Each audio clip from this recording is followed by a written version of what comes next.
ওয়ামা আরসালনাকা ইল্লা রাহমাতাল লিল আলামিন। আল্লাহর নবীকে আল্লাহ পাক রব্বুল আলামিন রহমত বানিয়ে পাঠিয়েছেন, শুধু মানব জাতির জন্য রহমত হিসাবে নয়, বরং পশু পাখি কীট পতঙ্গ গাছ তরুলতা সব কিছুর জন্য আল্লাহর হাবিবকে আল্লাহ পাক রব্বুল আলামিন রহমত বানিয়ে পাঠিয়েছেন। এমনকি গাছপালার জন্য তিনি রহমত।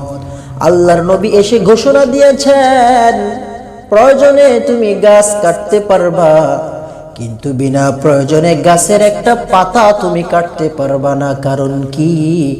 কারণ গাছের পাতাগুলো আল্লাহ পাকের জিকির করে।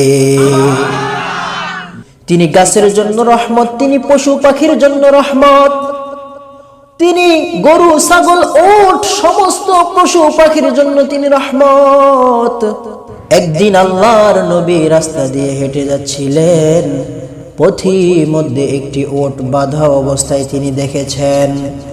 ওটের শরীরে কোনো গোশত ছিল না, জীর্ণ শীর্ণ দেখতে, হাড্ডিটা ছাড়া চামড়া ছাড়া কোনো কিছুই দেখা যায় না।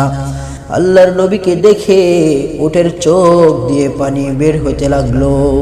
আল্লাহর নবী সাথে সাথে ওই ওটের মালিককে ডাকাইলেন এবং তাকে বললেন, তুমি তোমার ওট থেকে খুব ভালোভাবে কাজ নিচ্ছ, কিন্তু তাকে ঠিক মতন তুমি খাবার দিচ্ছ না। এর কারণে আল্লাহর আদালতে তোমার জবাব দিতে হবে।